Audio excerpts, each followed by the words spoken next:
یہ کون سی تمہاری محبت ہے؟ یہ ہماری زمین ہے، ہماری جائیداد ہے، اللہ کے نام پر اس کا مالک اللہ ہے۔ تم ہم سے چھیننا چاہ رہے ہو؟ تمہارا دل نہیں بھرا 6 دسمبر سے؟ تمہارا دل نہیں بھرا دلی کی سڑکوں پر ہمارے خون کی ہولی کھیلنے سے؟ تمہارا دل نہیں بھرا ہمارے بچوں کا انکاؤنٹر کرنے سے؟ تمہارا دل نہیں بھرا بلڈوزروں سے ہمارے گھروں کو توڑنے سے؟ تمہارا دل نہیں بھرا ہمارے بچوں کے سروں سے حجاب کھینچنے سے؟ تمہارا دل نہیں بھرا ہم کو اس ملک کی شریعت ختم کرنے کا قانون بنایا، اب تم ہم کو ہمارے وجود کو مٹانا چاہتے ہو؟ خدا کی قسم اپنے وجود کو مٹنے نہیں دیں گے انشاءاللہ تعالی۔ عزیز دوستوں اور بزرگوں، میری آپ سے دبن گزارش ہے کہ مہاراشٹر کے اسمبلی انتخابات آنے والے ہیں۔ میں آپ سے اپیل کر رہا ہوں، جو لوگ وقف کی جائیدادوں کو برباد کرنے آ رہے ہیں، آپ اور ہم مل کر ان کو انشاءاللہ برباد کر دیں گے سیاسی طور پر۔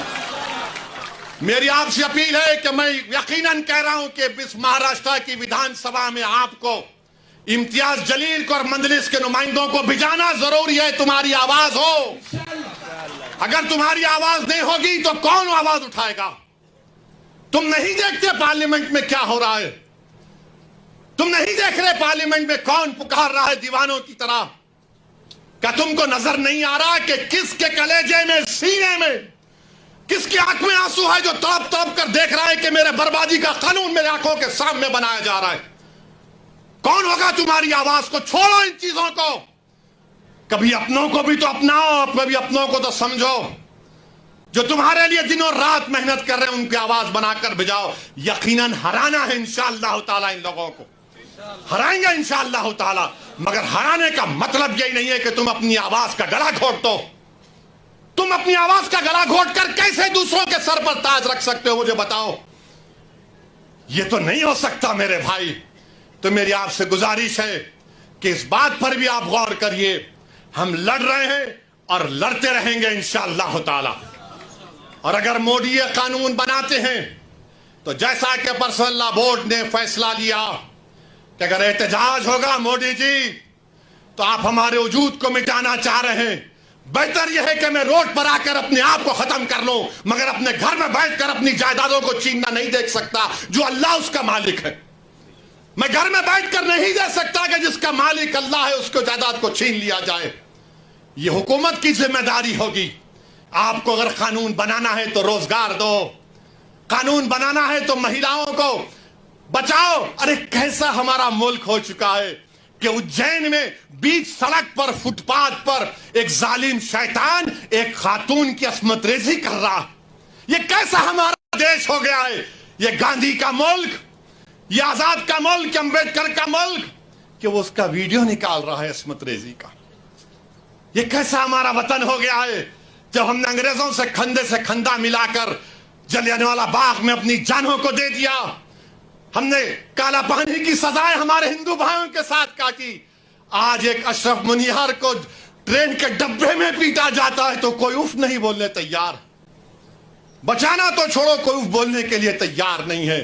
یاد رکھو، جب آپ اپنی لڑائی نہیں لڑیں گے کوئی تمہاری لڑائی نہیں لڑے گا، تمہاری لڑائی تم کو لڑنا پڑے گا۔ تم 70 سال سے سوچ سوچ کر دھوکہ کھا چکے ہو کہ کوئی اور ہماری لڑائی لڑے گا۔ نہیں میرے بھائی، تاریخ مگر نام لکھا جانا ہے تو یہ وقت ہے اپنی لڑائی لڑنے کا، یہی وقت ہے اپنے ووٹ سے اپنے نمائندوں کو اورنگ آباد سے بھجانے کا۔ تو میری آپ تمام سے گزارش ہے کہ آپ پرسنل لا بورڈ نے جو آپ کے سامنے بات کہی ہے، آپ جوائنٹ ورکنگ کمیٹی کو اپنے اعتراضات، اپنا پروٹیسٹ ای میل اور پوسٹ کے ذریعے بھیجائیے۔ 15 سپٹمبر آخری تاریخ ہے، اور اللہ سے کثرت سے دعا کریے کہ پروردگار تو ہم کو زندہ رکھ کر یہ نظارے مت دکھا کہ ہماری زمینیں جس کا تو مالک ہم سے چھین لی جائیں۔ اللہ سے ہم گر گڑا کر سربسود ہوئے، سے گر گڑا کر بھیک مانگیں، اتحاد پیدا کریے۔ یہ قانون نہ دیوبندیوں کے مفاد میں ہے، نہ بریلویوں کے مفاد میں ہے، نہ اہل حدیث کے مفاد میں ہے، نہ بوری سماج کے مفاد میں ہے، نہ اثنا عشری شیعہ کے مفاد میں ہے، نہ آغا خانی شیعوں کے حق میں ہے، کسی کے حق میں نہیں ہے۔ یہ صرف اور صرف موڈی جائیدادوں کو چھیننے کے لیے قانون بنا رہے ہیں. اللہ ان جائیدادوں کی حفاظت کرے. اللہ ہم کو اتنے اتحاد پیدا کرے کہ متحدہ طور پر اس قانون کو روکیں, اور اللہ سبحانہ و تعالیٰ ان ایسے حکومتوں کو, ایسے پارٹیوں کو اللہ سیاسی طور پر انتخابات میں ان کو شکست دے, بدترین شکست دے. وآخر دعوانا الحمدللہ رب العالمین.